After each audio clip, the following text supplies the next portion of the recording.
And moving on, earlier this week, the U.S. Department of Labor's Occupational Safety and Health Administration cited Columbia Grain International LLC for willfully exposing workers to grain handling hazards after the fatal engulfment of an employee at one of the company's storage facilities.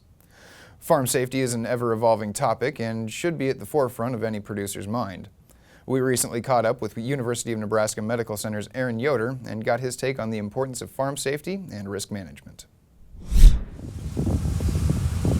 When you make a mistake on the farm, most oftentimes you can learn from it and make corrections so it doesn't happen again. Other times a mistake could mean a serious risk to your health at best and your life at worst.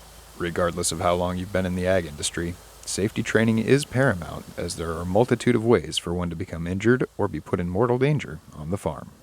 Oftentimes we'll see tractors and machinery being the highest risk. Newer machinery is definitely safer, but depending on the farm size and operation and tasks they're doing, they may have older machinery. We know younger workers and older workers get injured more often, whether it's the lack of training or complacency once they've done something for so long.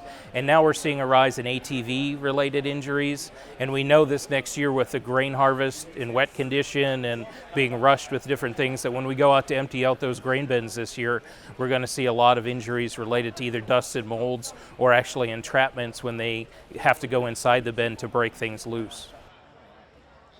Safety training for ag workers could potentially cut down or eliminate accidents like these that could ultimately put a serious dent in your operation's income.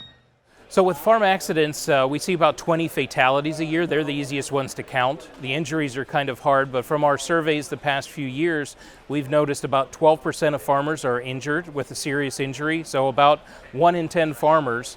So if you have a group of 10 of you that meet regularly, probably one person in that group is going to have a serious injury in the next year. So the best way that we track that is through workers' compensation data.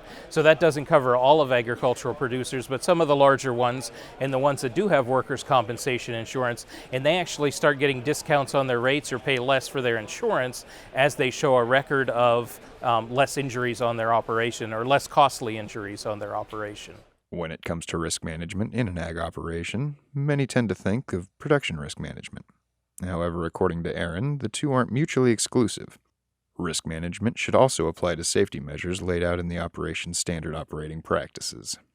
So safety should be a part of risk management. When we think about risk management, as I mentioned, we oftentimes think about production risks, but one of those that they consider under risk management is both human risk and legal risks, and safety and health fit underneath both of those categories. A risk management plan is very crucial at maintaining your financial balance of your organization. One injury can make a huge impact on your bottom line.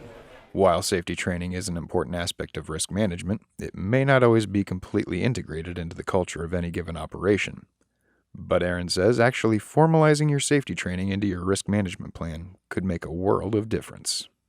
Sure, so the biggest thing we talk about is safety training, making sure we have our workers trained safely, but then part of that is doing hazard analysis, so figuring out where the biggest hazards are on our operation. Sometimes we use insurance data to do that, to see what are the most costly injuries, because oftentimes that's where we can make the biggest impact on the bottom line. Oftentimes when we get in a hurry, we don't formalize our safety training, so we're not thinking about what we're doing. We don't have it built into our nature. But the formalization of it, writing it into a risk management plan, and following up with that and making sure we're doing what we said we were going to do.